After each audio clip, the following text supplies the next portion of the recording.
There are some games that you play that you just kind of pick up and then put down whenever you really want to.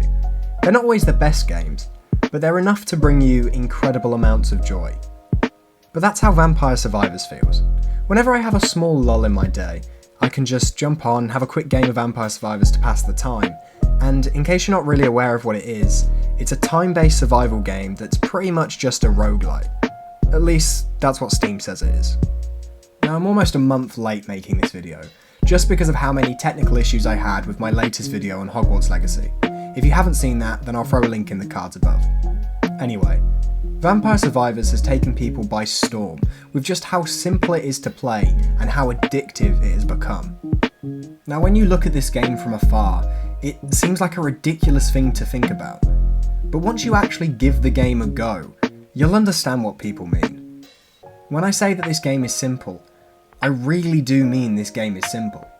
The only thing that the player really has to do is just move. Literally just moving around. When you defeat an enemy, they drop experience orbs, so that the main objective really is to just run around, avoid getting hit, and collect these experience orbs. It uses a 2D art style, which whilst you would look at it and think that it looks really lackluster, I really do feel like the art style actually fits perfectly with what this game is trying to show. It's simple and creative. When the game starts, you have to select your character and select your stage, and then you just jump in. When you first boot up the game, you have very limited options on who you can use, and each character has their own positives and negatives. Each character comes with their own weapon and their own stats. This is great because it gives you the option to play each game completely differently from the last, even if you are using the same maps. Now, in total, there are 49 playable characters, 16 of these being secret characters, with 8 being paid DLC characters. They come in a pack though. Don't worry, you don't have to buy each character individually. There's also 12 maps in the game, 5 being normal maps, 2 being bonus, and 4 are challenge maps. Then you've also got 3 hidden maps, so that's quite a few. Then there's different modes you can put the game into. These are Hyper, Hurry, Inverse, and Endless. You're starting to understand what I mean when I say that there is so much replayability in this game, right? So there's no story, like literally at all, I think. I'm not entirely sure, to be honest. But each map has its own secrets and relics and stuff that you can collect. So I guess we can use that to constitute a story. But in all honesty, this game is just a game where there's really no need for a story, because the gameplay alone is captivating enough to keep me occupied. And I'm sure it would be the same for you. As well as the experience orbs, throughout the levels the only thing that you have to collect are chickens, and these are just there to give you some more health, and then gold coins. The coins are used to purchase characters and power-ups in the main screen of the game. You have to actually unlock the characters first before you can purchase them, but I think if anything it just makes it more playable, as there's constantly a goal for you to work towards. Now, the biggest positive for this game is also its biggest negative. The game is lackluster for those that want more from a video game. Although the gameplay loop is incredibly addictive, it's all the same. You just run around. I mean, sure, you can use different weapons and stuff, but realistically it's all the same.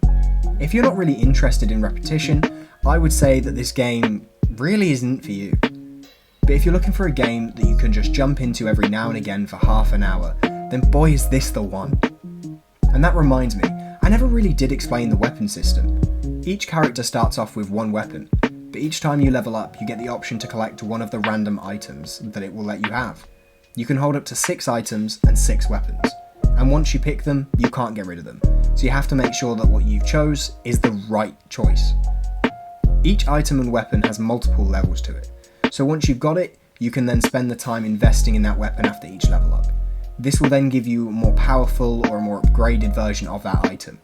Every so often, once you kill a boss or a sub-boss in the map, they'll drop a little mystery box. This can give you up to 5 items for free, as well as a big chunk of gold, which is great. But just to clarify, the box will either have 1, 3, or 5 items in it.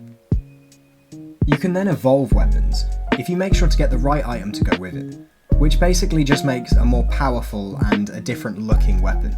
For example, if you mix the cross, which is an AoE weapon, with a clover, which also increases your luck, you'll create the Heaven Sword, which does the same thing, but it's way more powerful, and to be honest it looks a little bit cooler. Some weapons don't currently have a way to evolve them, but I think with more updates and DLCs, this might change. We just can't be entirely sure for now. The game is currently available on Xbox, PC and mobile.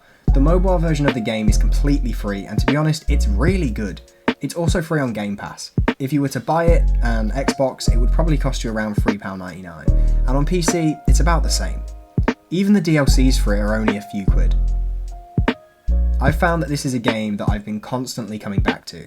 I have it installed on my PC and on my Steam Deck, and it really is just a game that I'll shove on for half an hour before bed, just before I get ready to sleep. It's the perfect game for a Steam Deck, even if it really doesn't have any vampires in it. For the price this game is, it's an absolute steal, and I would recommend it to most people. I hope you guys have enjoyed the video. Make sure to like the video if you have enjoyed it, and let me know in the comments if you've enjoyed Vampire Survivors or if you're planning on picking it up. Subscribe if you're new, and I'll catch you in the next one. Take it easy.